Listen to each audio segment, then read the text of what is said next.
But it's time now for the Newsmaker, in which we speak to a fearless commentator on the big stories of the day. And tonight there's trouble in paradise, folks, with the European Union in the grip of a cash flow crisis, with bitter wranglings among member states over the Commission's plans for a massive €66 billion increase in its budget. Leading to this headline in The Telegraph from the brilliant writer Matthew Lynn. The EU is running out of other people's money. The bloc's rampant spending has a catch. No one is willing to foot the bill. So have Brexiteers been proved right? Are we lucky to be out? Let's get the views now of tonight's Newsmaker, former government minister, best-selling author and television personality, very much the star of Mark Dolan tonight on a Sunday, Ann Widdecombe. Ann, great to see you again. I missed you in August. Now, we have significant challenges here in Britain, but the EU looks to be something of an economic car crash in slow motion. Is this fair?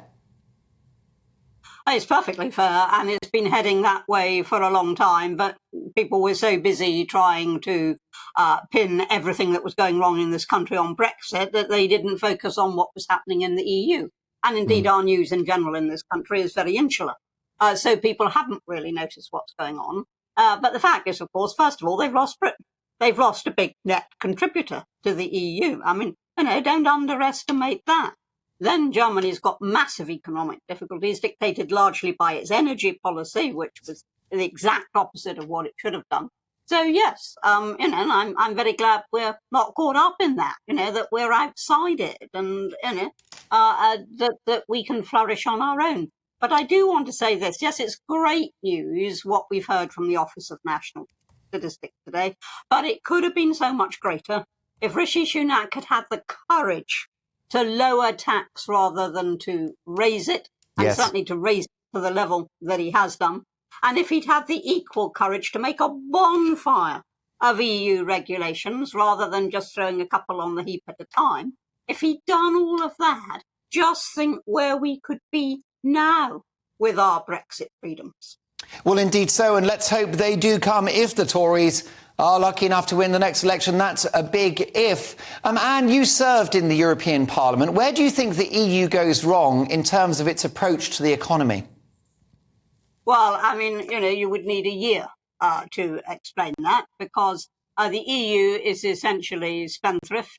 It's essentially very, very rule-bound, and it's very anxious to build a super-state. That is its aim. It wants to build a super-state, and it moves towards that. And therefore, freedom is very curtailed. Every country in it is heavily over-regulated. I mean, there is no doubt about that at all. And the spend is just misdirected. So at least some of it is misdirected. So what I feel is we are very well off being out. They are suffering from not only from losing us and being a net contributor, but that money that we paid in, Boris was mocked for saying we could spend that on the NHS. We've spent far more than that on the NHS since. That is money that we are spending, and I hope spending reasonably wisely, that the EU would have squandered. Yes, indeed. And it's not impossible that the EU will face a 2008-2009 style sovereign debt crisis. And countries like Italy and France are, by definition, too big to fail. Indeed. And the idea that Germany is reduced to a basket case is exceptionally worrying. Very worrying for the EU, because it was Germany, basically, that bailed out Greece. It's Germany that's come to the rescue every time there's been a real problem in the EU. And now there's a problem in the EU that Germany is a part of rather than the solution to. So it is quite likely, I think, that those big economies will run into very, very severe difficulties. I mean, every nation has as a result of COVID. When one admits that, every nation has. And inflation isn't confined to Britain. There's inflation everywhere. Everybody's got those, nearly everywhere. Everybody's got those problems. But I think the EU's problems run very deep. And they don't act in a united fashion when things are going wrong. Remember the vaccinations? Suddenly they were all closing their borders, and the very raison d'etre of the EU is to have open borders between its members. A farce ensued, whereby suddenly they all became very, very nationalistic. Now, just watch what happens when things go badly.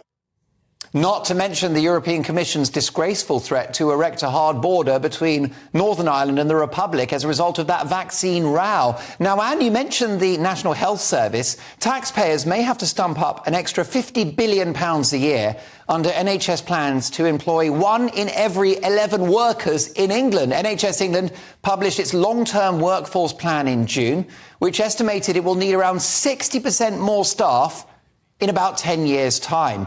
They want to boost the headcount from 1.5 million to almost 2.5 million in the next 10 years. That would mean, Anne, that half of all public sector workers would effectively be working for the NHS. These figures are mind-boggling. Will this work? Is it sustainable?